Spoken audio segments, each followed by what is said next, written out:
والجمال والحلاوة والطعامة والعلب الجديدة. شايفين العلب الجميلة دي؟ أي حد بيشوف الفيديو ده من مدينتي عنده كيتشن، عنده مطعم، أو حتى كمان مستلزمات البيت اللي هي عايزة تجيبي فويل للبيت، ستريتش، عايزة حاجات كده اللي انتي بتشتريها من السوبر ماركت بأرقام خيالية. ابعتولي وانا هقول لكم على المكان اللي انا بتعامل معاه في مدينتي، مكان ممتاز وبيبيع بأسعار الجملة.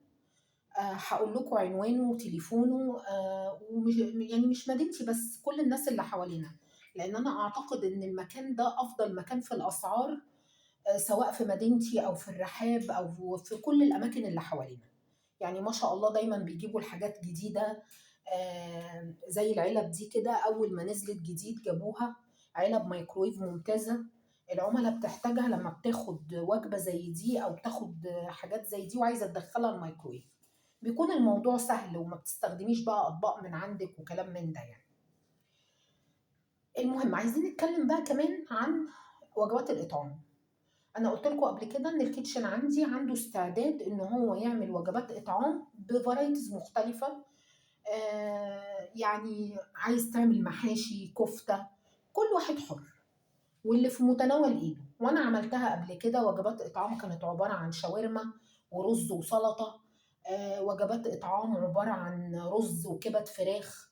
كل واحد يا جماعة يعمل اللي يقدر عليه واللي موجود واللي يقدر يعمله ويبقى سهل عليه كمان، عشان الموضوع يبقى سهل وما يبقاش سخيف وتقيل علينا.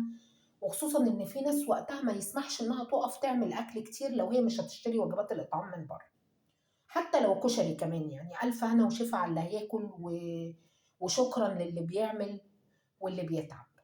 بالمناسبة دي هقول لكم على حاجة كده سريعة. في حد تكرم واتصل بينا كان عايز وجبات إطعام، وأنا ساعتها في الوقت ده كنت بتكلم معاه في الوجبة اللي هي عبارة عن ربع فرخة ورز وخضار.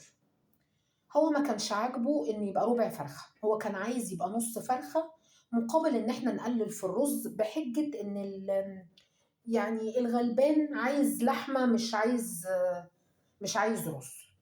انا ما عنديش مشكله وده كلام جميل قوي، بس هو العميل نفسه رافض يدفع ثمن الوجبه اللي فيها نص فرخه، ومتخيل ان احنا لما نقلل في الرز معلقتين ثلاثه يبقى بثمن المعلقتين ثلاثه احط ربع فرخه اضافي. انتوا متخيلين ان ده يعقل يا جماعه؟ يعني انا ما عنديش مشكله، انا معاكم في وجبات الخير والاطعام والكلام ده، بس يبقى الكلام لوجيك يعني، ونفهم ان الرز مش بسعر الفراخ.